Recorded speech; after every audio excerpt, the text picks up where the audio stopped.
Hello everyone, Fen here once again, and today we're going to be talking about writing stories.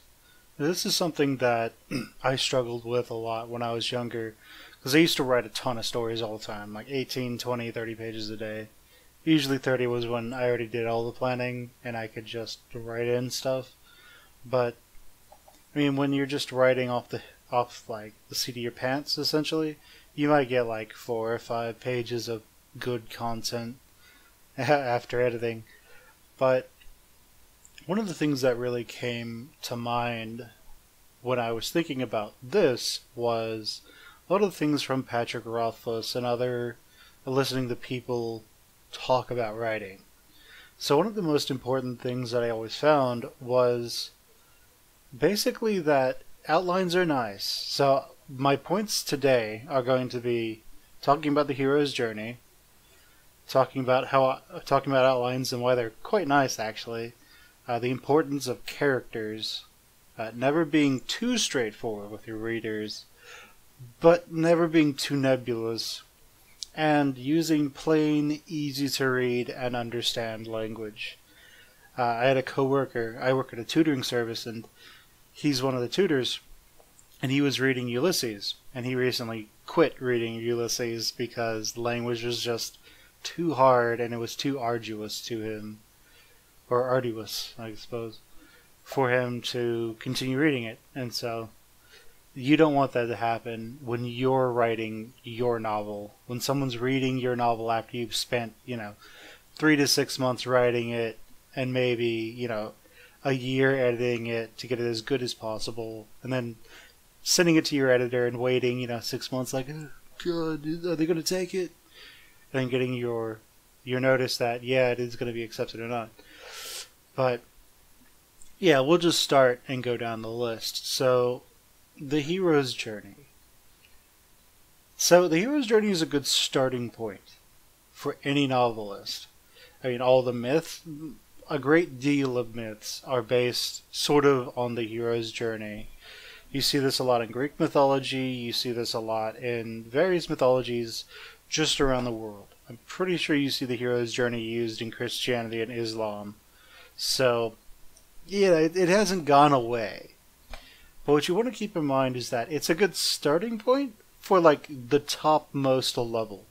But you don't want it to be your outline. And you also don't want to follow it step by step.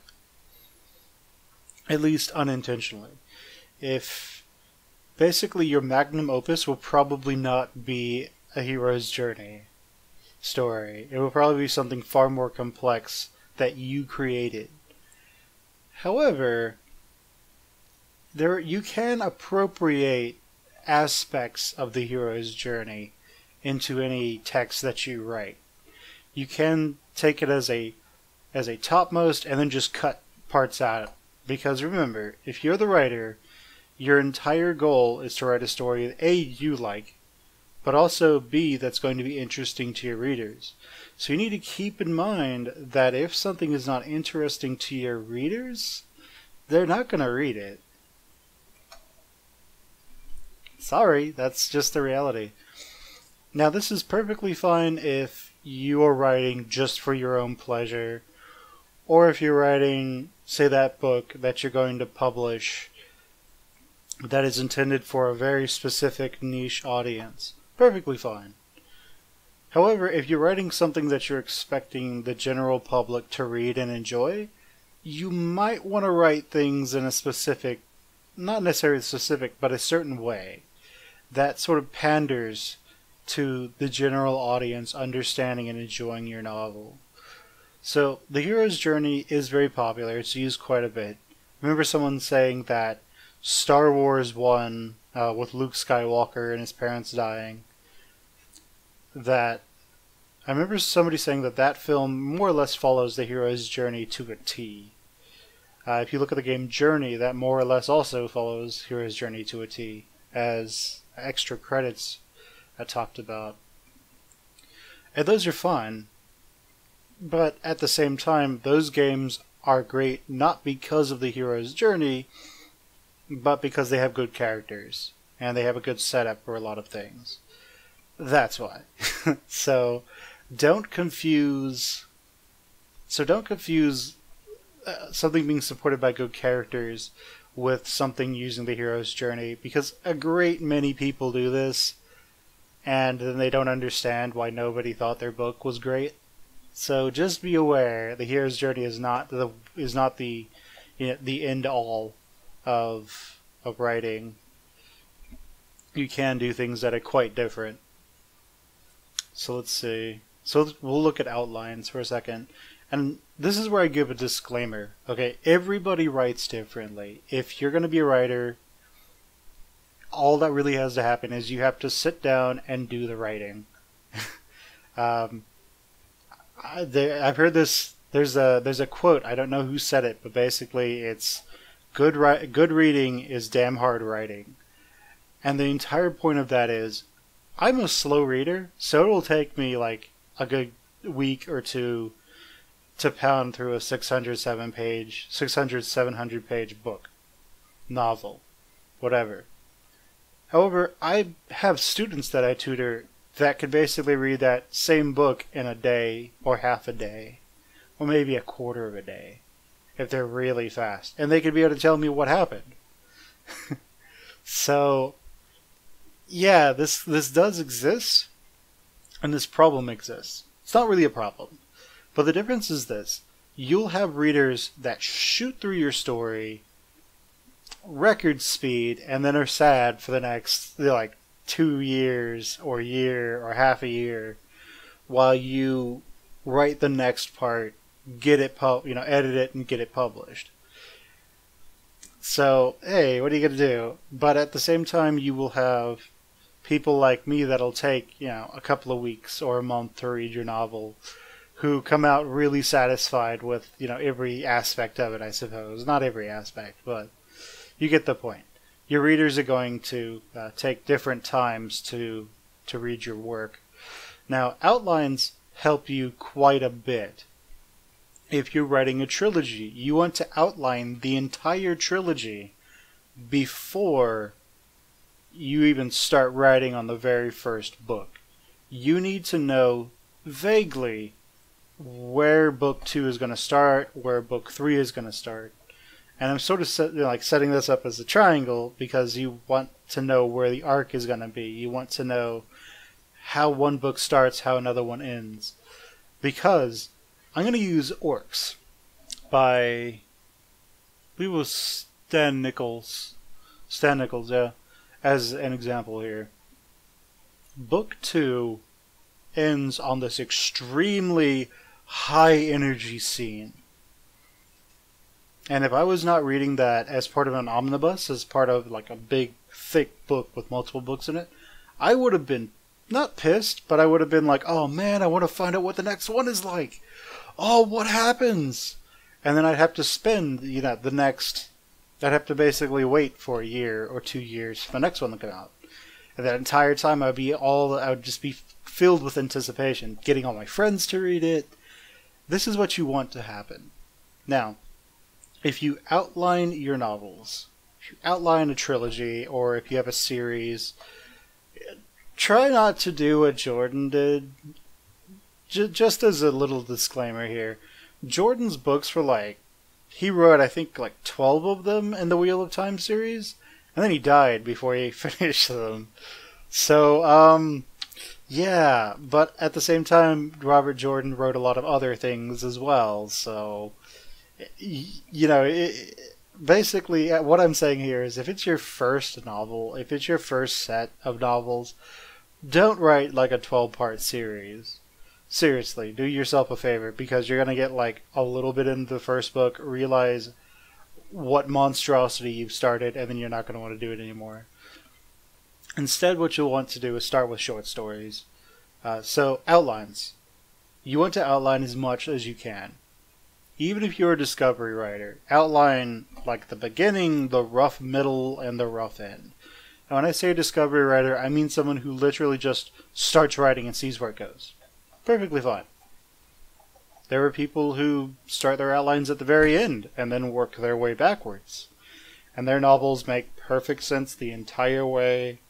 Everything is you can predict where everything is going to happen, where everything sort of should go, where things logically should go.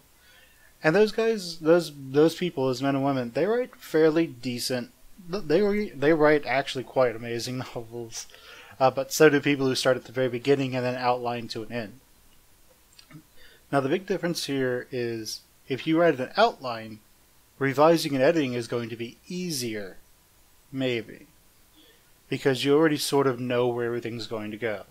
If you're a discovery writer, you might write, say, 600, 700 pages for a book that you're then going to cut down to 500 to 600 pages. So you might lose quite a bit. It probably won't just be at the end, but you'll be losing quite a bit as you're revising and editing because you're cutting out things that you don't need. So what I can say is if you want to be a discovery writer, by all means. A lot of us are discovery writers. I like to mix the two a little bit, have a rough idea of where I want to go. But don't take an outline as being set in stone.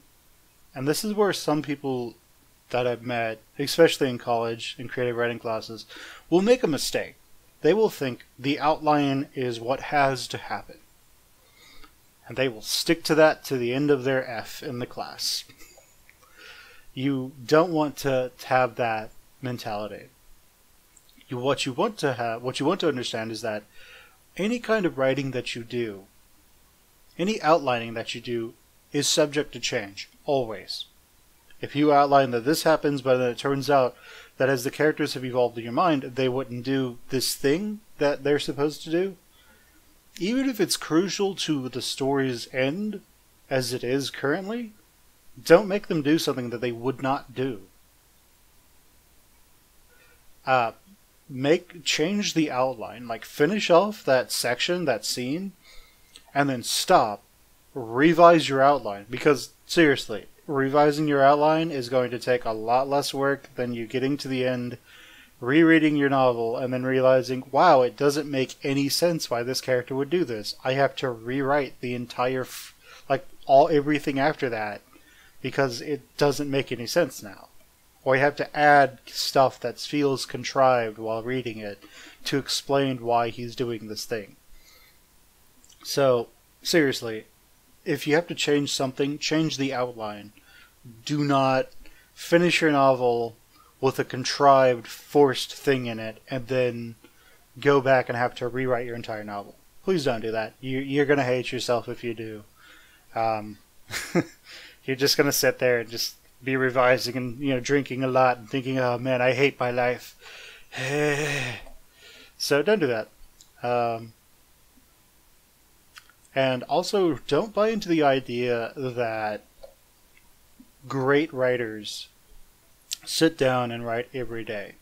And I'm going to put a disclaimer here, because there are some writers who will not write anything for like 6, 7, 8 months, maybe a year or two, and then sit down and just pump out a novel in like 2 weeks. They just disappear and pump out a novel. But at the same time, there are writers who write every single day.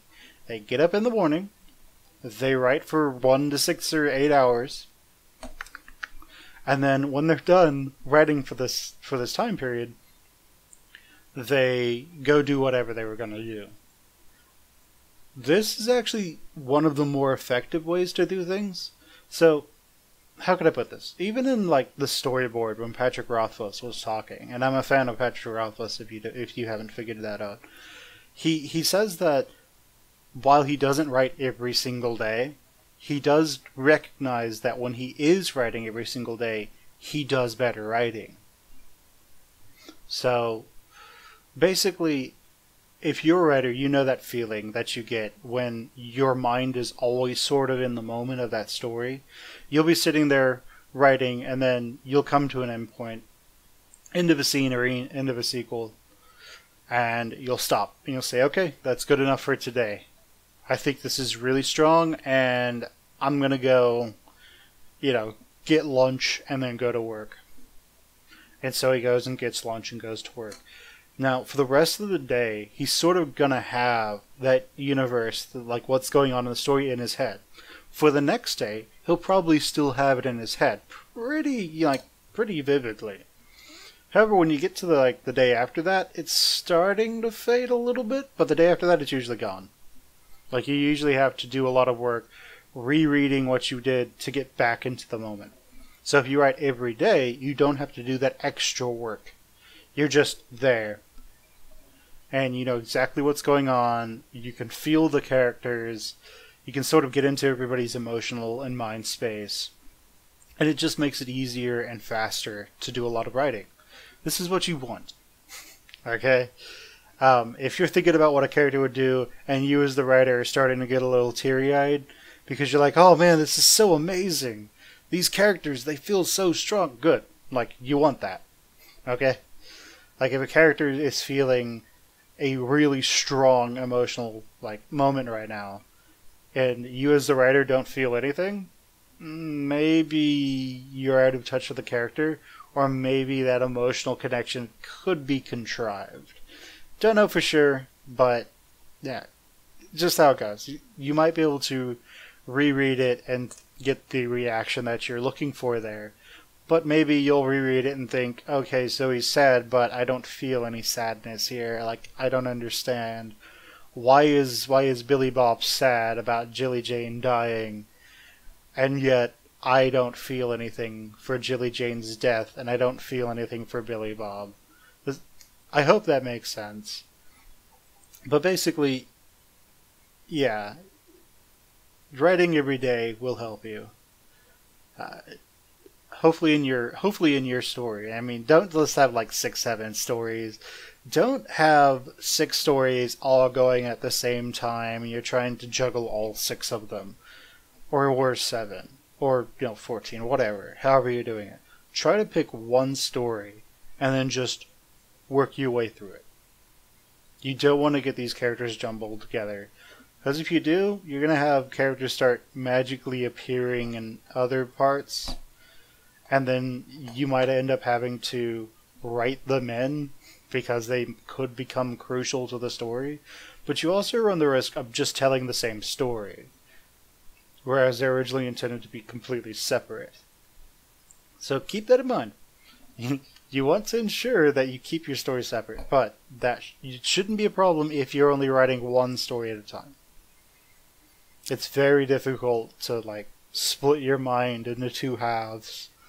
Yeah, when it comes to being creative and telling stories. Let's see. So, yeah. Write every day, if you can. I remember a quote that basically went something along the lines of, someone who likes to write, writes when they feel like it. Someone who writes every day is a writer. And really that's important, because writing is a skill. Writing is an art form. And basically, to practice an art form, you actually have to do the art, and you will get better at something as you do whatever it is. If it's writing, cool, write stories. If you see something in your writing that you are deficient in, write the crap out of that thing you are deficient in. If you're really bad with romances and writing, write tons of romances. Watch romances, not those really crappy, dime a dozen romances you see nowadays.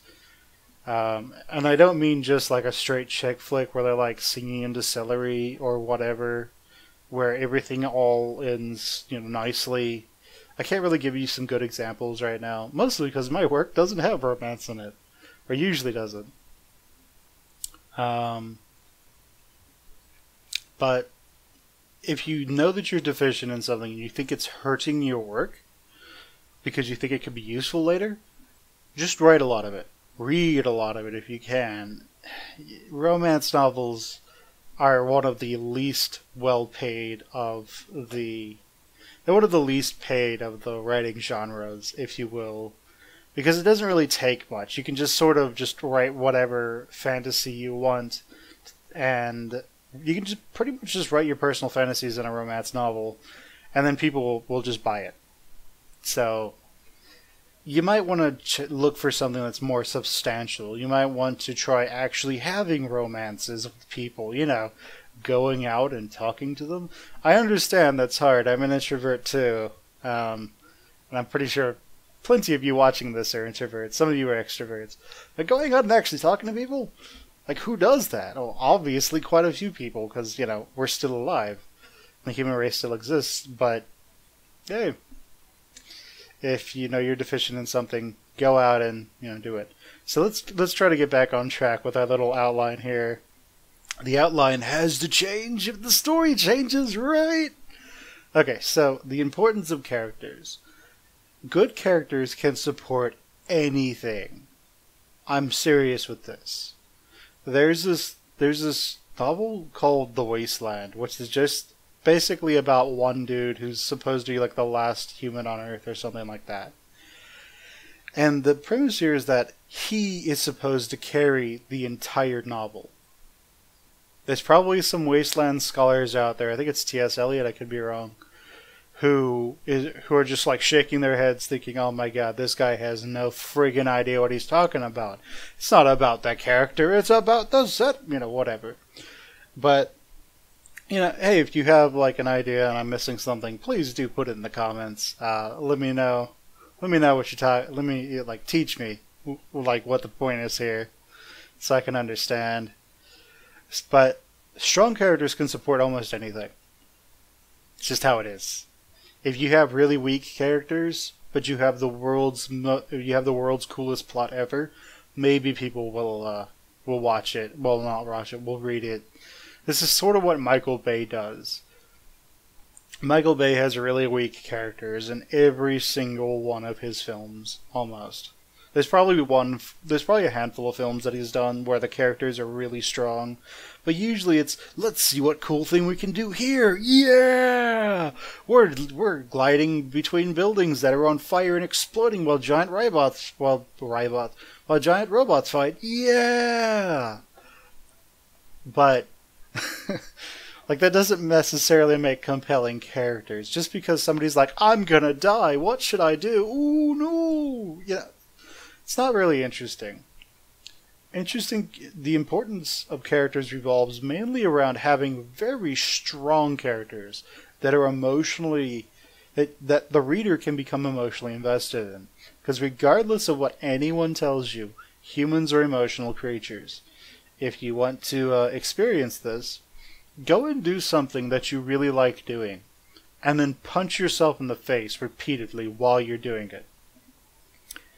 Or have somebody else punch you in the face while you're doing it. That might work better. If, say, you really love reading books, whenever you start reading a book, have your friend hit you with the metal end of a water hose. Eventually you'll stop you will not like to read books anymore.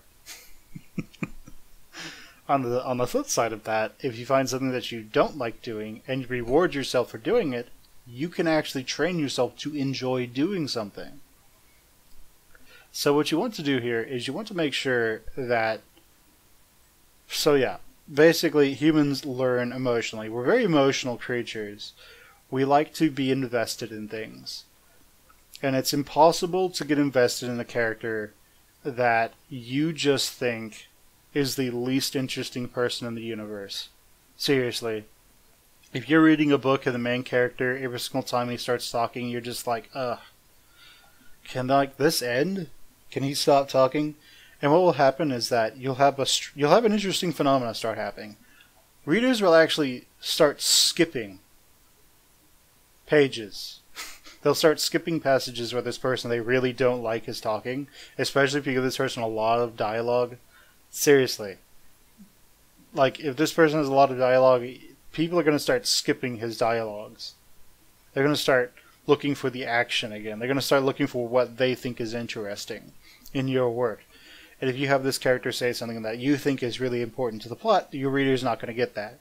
Now, this is the good possibility. The bad possibility is they just go, yep, nope, this sucks, and they put your book down. Done.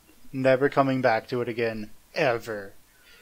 In their eyes, you have failed as an author. So don't do that. Don't have really boring characters.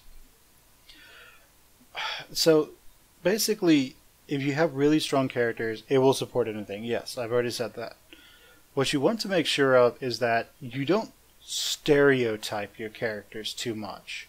So let's look at, and you also don't want to have your characters be gods.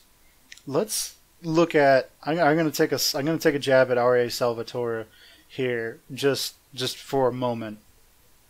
The entire reason Antrari exists in R.A. Salvatore's stories, or the Drizzt series, is because Drizzt is so badass and so incredible at fighting and doing everything that he needs someone to be like a shadow character of him that is almost as good as he is, but not quite. So whenever Drizzt and Trary get in a fight, Drizzt is usually going to win if they're on equal footing.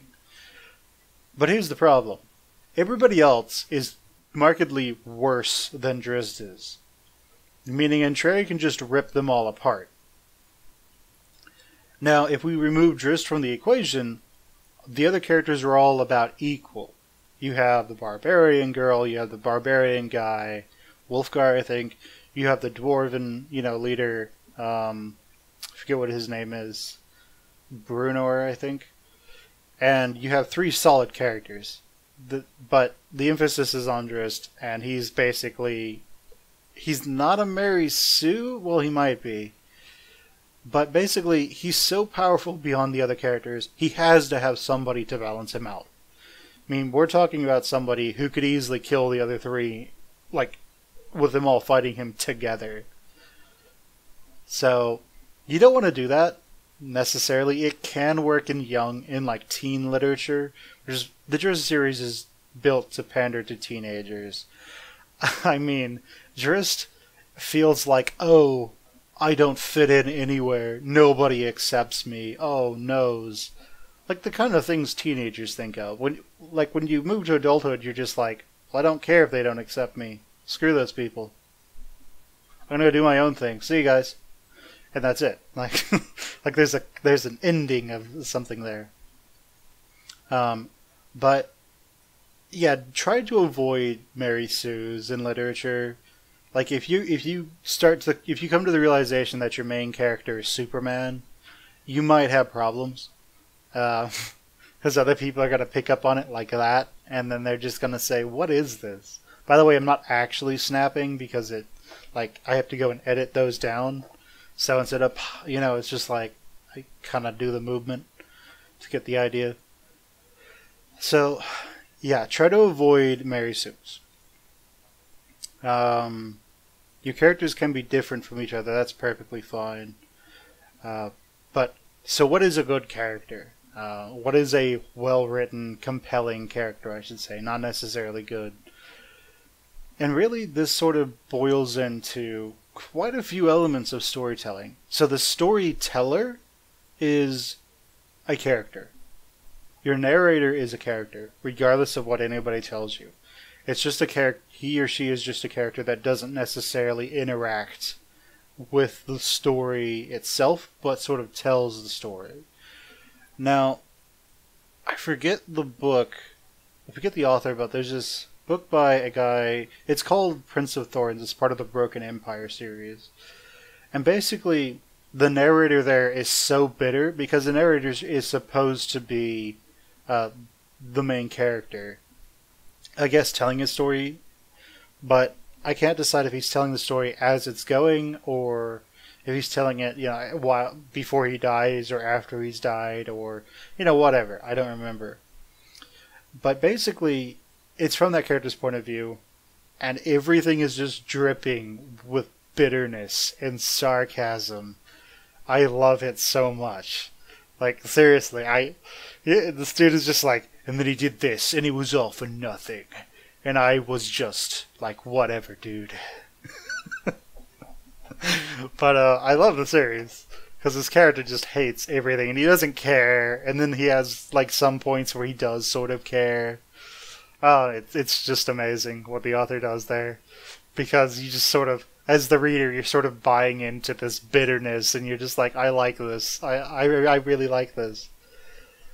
So that's what you want to happen. You want the narrator to be likable, and for your readers to accept the narrator's like tone. If it's really happy, and basically you want the characters to all sort of fit. If you have narrator character dissonance, and what I mean by that is the narrator might be this really happy character, yay, and then like what's happening is they're murdering babies. You might have a problem there, just a little problem, because either our narrator is a complete psychopath who thinks killing babies is fun, or maybe things need to change a little bit, just a little bit. So with characters, all what you really need to do is make a character that your readers can identify with. You need a character that people can become emotionally invested in. Most most notably, you need a character that is actually somewhat vulnerable, because we tend to identify with people who are in vulnerable positions just as much as we will identify with characters in dominant positions or invulnerable positions. And that's really an important thing. You need to understand that while every character sort of needs to have their role that they're doing, they also need to be human. And humans are not invincible. Humans are not fearless. They might act brave, but at the core of every brave person's heart is basically utter terror of what's going to happen. A mountain climber, he or she will be climbing a mountain, and they'll have that one point where they jump to go grab, a ledge that they can't reach, and there's no other handholds anywhere. And as they're jumping, they have that moment, that utter terror of, oh shit, am I gonna make this?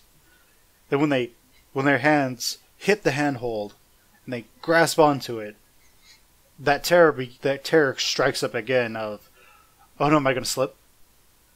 And then they either slip and die, or fall and hit their pulley saves them, or they either grab it and hold on, and then that terror is there for just a little bit, and then it's gone again, and they start moving forward again.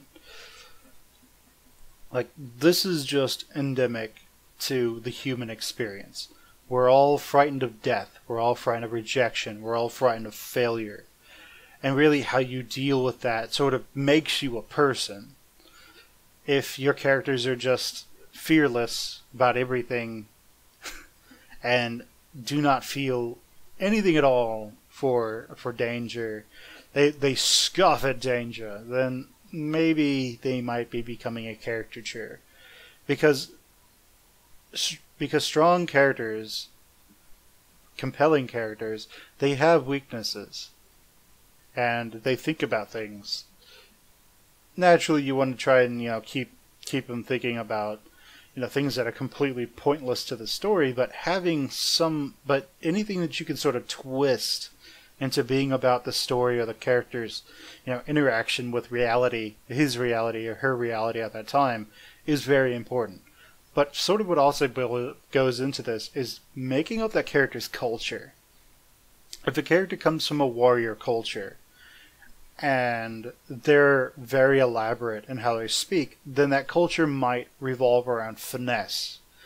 Because a warrior culture that's more based on personal skill and being able to do things might favor finesse in a lot of different areas. It might favor learning how to slip your blade or whatever between somebody's armor, or how to daftly parry their blade out of the way so you can then basically stab them in the face or something, or stab a dagger through under their helmet or something.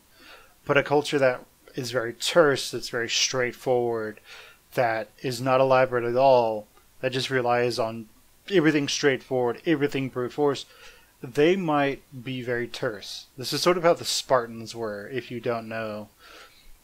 They were very terse. There's a word that has like Spartan or something in it, but I can't remember what it is right now.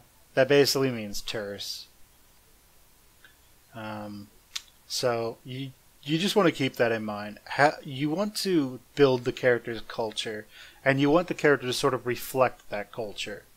And if you're building a fake culture, great, good. If you're building a real world culture, well, you can take some, like, you can take some, I forget the word, whatever. You can basically do things that you wouldn't, that character wouldn't necessarily do. Some liberties, I suppose. So, if you have more than one of a character of a certain culture, you can reflect different parts of the culture. Maybe they're very similar in some ways, but in other ways they're very different. So, you don't want to just make one the Lancer and one the hero. You can do that, but you want to make their distinctions between who they are and what they do a bit more different than just, this guy fights with a sword and this guy fights with a slightly more ranged weapon lance. You know, don't just stereotype them into fighting like styles. Think about other things. Think about their personalities. Is one like sneaky? Is one use magic? Whatever. Is one use magic? So, yeah, you want to build these cultures and you want them to feel realistic. It's just what it is. Important characters can support everything. And also, here's another thing. If you're reading a novel, if you're writing a story and you are not invested emotionally in your characters, nobody else will be. I cannot push this home any farther. If you are not emotionally invested in your characters, somebody else might be, but you don't want might. You want people to read your stories and think, wow, this is like really meshing with me. This is gelling with me or whatever. You want them to think that your characters are compelling. You want them to feel your characters. Because if you feel something from a book, you're going to get pulled into the novel. And then it'll be 50 pages later and it's been like 5, 6, 7, 8 hours. And you're sitting there like, where did all the time go? And you're now like half or a third or whatever through the book. And you're thinking, okay, well, I know where the time went now. You put in your bookmarker, you realize that you're really hungry, and you go get food. But, yeah, it is extremely important to be invested in your characters. But keep in mind that after you write a book, you want to wait a while, like a week or 2 weeks or a month. I think Stephen King waits like 3 months. And then you want to go back and revise it. You want to reread your work and just take judicious notes in the margins, where things should go, if things need to be shifted around, and basically improve your work as a whole. There are times when you will need to cut out entire sections. Entire paragraphs are just not needed. Just how it works. But now I'm sort of getting into how to edit a paper or a story, and you know that'll be an hour by itself, probably 2 or 3 hours by itself. So we're not going to do that here. So, yeah, just make your characters compelling, and during the reread, if they're still really compelling, you did a good job. If your characters are just sort of flat and boring, probably need to do some rewrites. And don't get me wrong, I'm not saying that your characters need to be melodramatic all the time. You don't need to have your book full of large hams. If your characters are all just like everything is the most, explosive, wonderful thing in the universe. If a character like takes a bite of cheese, stands up, puts his fists on his hips and goes, "This is the best thing I have ever tasted in my entire life," and then gets in a bar fight because somebody says it isn't, they're probably a bit over the top. Funny, but over the top. You also want your tone of your characters to sort of match the environment. If you are writing dark fantasy and the world sucks, your characters are probably not going to be standing, arm in arm, skipping down, the bloody brick road and singing songs.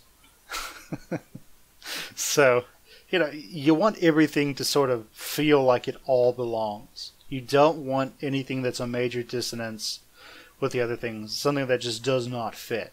Because when that happens, your viewer's suspension of disbelief can kick in, and then suddenly your really cool novel that you were writing it loses its credibility. Because remember, your readers only enjoy your novel while they feel your novel is credible.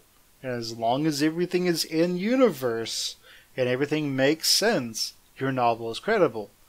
The moment you throw some sort of weird wrench in there with no setup out of nowhere, you start having problems. You have to basically do damage control everything after that, on everything after that, just to make it work. And usually what ends up happening is if that wrench gets thrown in and it's like in the middle of the novel, the writer might go back and edit aspects of that wrench back in, like, you know, things that sort of hint at it and lead up to it. This usually doesn't happen all that often, but sometimes it does. Alright, so never being straightforward. So this is where you sort of get to one of the aspects of writing that we all sort of know intuitively, but not necessarily out there, not necessarily on paper. So basically, if your story is this character gets met by a knight, and the knight says, "Boy or girl, one day you will grow up and overthrow the big bad guy." Then he walks off, and he's never seen again. Whatever. Maybe he shows up again. But then if your character grows up, becomes a mighty warrior, and goes and defeats the bad guy, everybody who reads your novel is sort of just going to be like, what? Okay. So you just told us what the story was about. And we'll say that you're telling us as we're going. Okay, so we know about everything. He said, "I am going to become a great warrior." And so he went to go joins the Fighters Guild. And he became a great warrior. And then he said, "And now I'm going to defeat the bad guy who lives in that fortress over there on the hill." So then he just, gets an army, walks over there, fights the bad guy and kills him, or her. Maybe it's the transgender bad guy. Or maybe our hero is transgender. Whatever. Maybe you're being a bit too straightforward. You don't see this a whole lot, but it does need to be said. If your story is so straightforward that we know exactly where it's going to go next, your reader might get bored. Because you're basically relying on your characters to be so compelling that it sucks the reader into your story. But you're also hoping that they're so compelling, that your story is so wonderful, that they don't realize that you're giving it to them straight. It's something that doesn't come up a lot. What you want to do instead is to throw wrenches in the story at every chance you get, every turn. So what might happen is, so basically the rule is this: every single scene needs to end in some sort of disaster. That's the general rule. And a scene is not just the characters that they're acting. The scene is your bread and butter. It is your action event. It is the characters basically go and have to act, and it's dangerous in some way, shape, or form. There's actually something at risk. This could be one of the characters is driving a little cart, little horse drawn cart, and the other characters are just armed to the teeth inside this cart, and they're all hiding.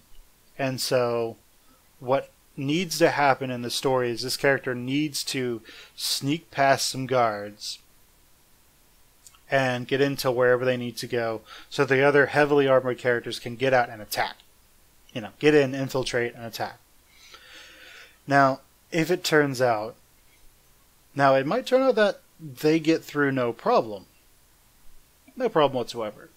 However, what might be more compelling is that if this character has to get out of the cart, because he has to go talk to the guards, and accidentally, slaps the horse on the back, slaps the horse on the flank, and the horse goes running off.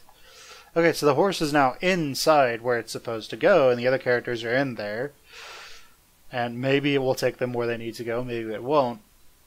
But our character here is now stuck with two guards who could probably call for dozens of more guards to come help them if they needed it.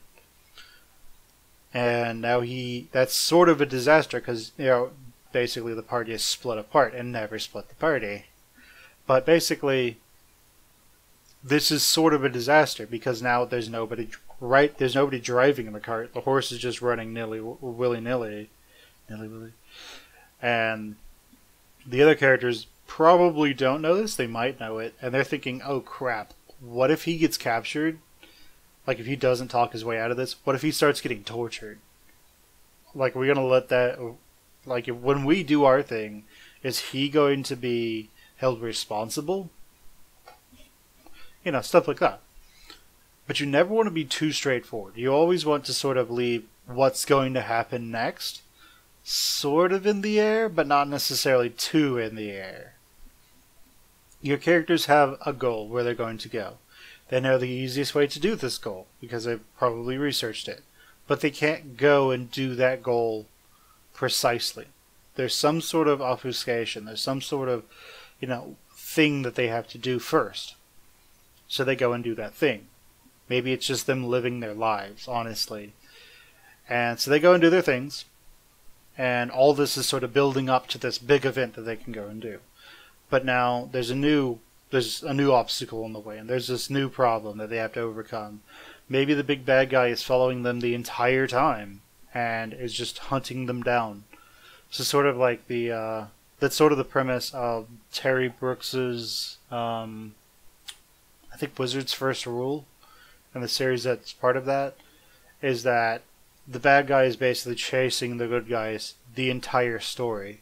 Because the bad guy knows that if the good guys win, if they live to be able to win, that he might die. So he tends to want to kill them at first when they're weak and easy to kill. That's generally the trend of villains. If you know somebody's going to overthrow you, kill them. Done. So the characters are always being pushed forward, knowing that if they stay in one place too long, bad guy will show up and they'll all die screaming. So, that's just part of that. But that also does add tension to every single scene because bad guy could be right on our heels, and basically it's a level 1 party and a level 20 wizard might just burst in the front door and nuke everybody with a fireball, and boom, everybody's dead, game over. Yeah, story's over, bad end. But you don't necessarily want that to actually happen, but you do want it to be on the table, at least in the characters' minds, and to that extension in the readers' minds as well. Will Big Bad bust in the front door? Have him do it once or twice maybe, when the characters screw around too long and he kicks up on the front door and the characters are oh crap, and they all run in separate directions. And don't just add a character basically this drunk character or whatever just so it can be oh no, don't have the character of the week or the guest character of the scene whose entire job is to be hey guys, can I sit with you? Oh no, a big bad guy! Oh, don't do that. Please don't do that, because your readers are gonna realize this pretty quickly. Okay, so Billy McJongo joined the little group. He's sitting at their table talking. Oh no, there's the big bad guy! All the heroes, all our core cast escape, and Billy McJongo is oh, and then he dies screaming.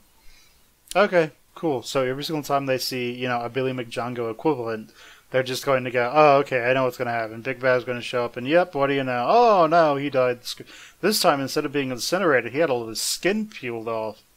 And then he hanged him from a building with his intestines. Wow, that's amazing. That's pretty brutal, but, yeah, okay, whatever. So, just be aware that certain things will not necessarily work, and you want every story to sort of, you don't want your player to know exactly what's happening, but you want them to feel like there's an end goal. Yeah, I think that's the best way to say it. You don't want them to know exactly what's going to happen next, but you want them to know that there's a general goal that's being worked towards. Okay, so the next one is just use plain, easy to read and understand language. So as I was saying, my coworker, he was reading Ulysses, and I believe he was reading The Wasteland before that, and he gave up on both of them simply because he couldn't. The language was so hard. Like, not necessarily even the language, but if your language is difficult to understand, your book slows down. And part of reading is that we feel like we're moving forward in the book, we're moving forward in the story. And if a story is just so difficult to read that its forward momentum essentially drops to zero, or even worse, if it turns out that your reader has to start going backwards in the novel, you're having negative momentum at that point. Nobody likes that. When you're reading a book for the first time, you want it all to be forward momentum. You don't want to say, "Oh man, what was this one thing that this one dude said again? I can't understand what's supposed to be going on here. I need to go backwards in the scene or the sequel to, find out what's happening." If I have to restart a chapter multiple times, I'm probably going to end up just putting the book down. Because if a chapter is, like, say, 30 pages long, and I get through 28 of those pages, and then I have to go do something else because it's pressing, and I come back a few days later and pick up the book, and I can't understand what the hell's going on, I'll have to restart the chapter, or go back at least some pages. But, if this happens too often, I might just put the book down. Never pick it up again, and just say, whatever, future toilet paper, I guess, if I run out. Or, if I ever need to start a fire, I know what to use. And in ye old days, you can get away with this because people would buy your novels, and word of mouth would be the thing that really distributes them. Today, well, word of mouth and advertising. Today, however, you can just go to any number of websites, like Goodreads, tons of them. And you can find a review, and people will tell you what is wrong, what they feel is bad about the novel, what they feel is its strong points and weak points. And they'll give it a rating out of 5 to 10 stars. Now, if you write novels where the language is so hard to understand that people are putting it down, that's going to get around, and you're going to get a low rating. People are going to read, "Oh, okay, that's the problem.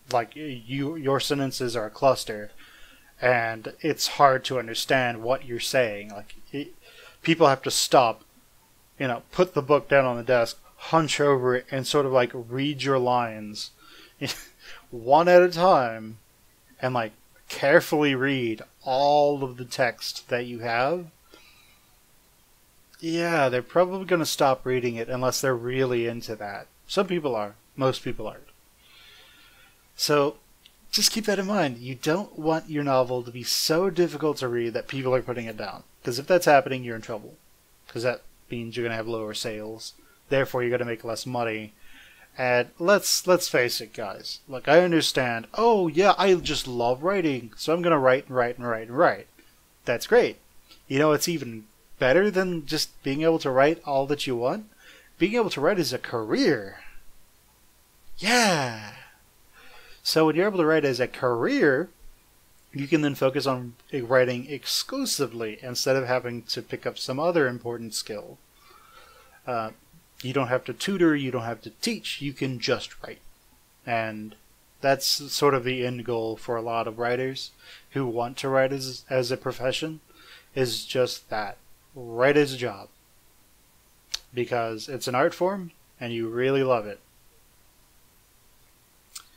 So, yeah, basically, if you want to be popular as a writer, you want your text to be understandable. If somebody's having to go to the dictionary every page, you might want to lay off on those really big words that have simpler synonyms.